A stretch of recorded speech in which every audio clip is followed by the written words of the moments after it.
మహాలక్ష్మి వాళ్ళ వదిన అయితే మహాలక్ష్మికి జాగ్రత్తలు చెప్పిన తర్వాత చక్రి నీతోని మాట్లాడాలి, ఇలా పక్కకు రా అని తనని పిలుస్తూ ఉంటుంది. ఏం మాట్లాడాలో ఈవిడ నాతో అనేసి మనసులో అనుకుంటూనే చక్రి అయితే ఆవిడ వెనకాల వెళ్తూ ఉంటారు.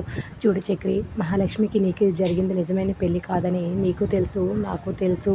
మీ ఇద్దరు ఇక అదంతా నాటకమని కూడా నాకు తెలుసు అని మహాలక్ష్మి వాళ్ళ వదిన అనగానే చక్రి అయితే షాక్తో అలాగే చూస్తూ ఉండిపోతాడు. ఒక్క మాట కూడా మాట్లాడాడు.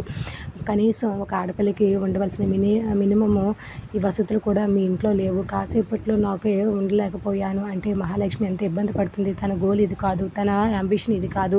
తన గోల్ రీచ్ అవ్వడానికి కనీసం వసతులు కూడా మీ ఇంట్లో లేవు. అలాంటిది తను ఎలా మీ యాంబిషన్ రీచ్ అవ్వగలదు చెప్పు అని మాట్లాడుతూ ఉంటుంది. నా ఫ్రెండ్ ఇల్లు ఉంది, తను అక్కడ ఒంటరిగా ఉంటుంది, అన్ని ఫెసిలిటీస్ ఉన్నాయి. తన గోల్ రీచ్ అవ్వడానికి కూడా తనకి బాగుంటుంది. మినిమం వసతులు లేని ఇంట్లో ఇబ్బందులు పడుతూ తన గోల్ ఎప్పుడు యాంబిషన్ ఎప్పుడు రీచ్ అవుతూ ఉంటుంది అనేసి చక్రితో మాట్లాడుతూ ఉంటుంది. ఏం మాట్లాడుతుంది వాళ్ళ వదిన చక్రితో అంత సీక్రెట్గా అనేసి మహాలక్ష్మి అలాగే మాధవ్ వాళ్ళైతే అలాగే చూస్తూ ఉంటారు.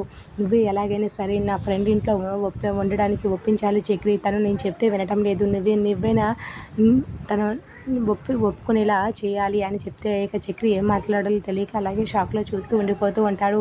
మాధవ్కి అలాగే కన్నాకి కూడా అసలు వాళ్ళ తమ్ముడితో ఏం మాట్లాడుతుందో అనేసి టెన్షన్గా చూస్తూ ఉంటే ఇక చక్రి అయితే మహాలక్ష్మిని ఇక్కడి నుంచి పంపించాలని దాని మీద అలాగే ఏం మాట్లాడలేక మౌనంగా ఉండిపోతాడు.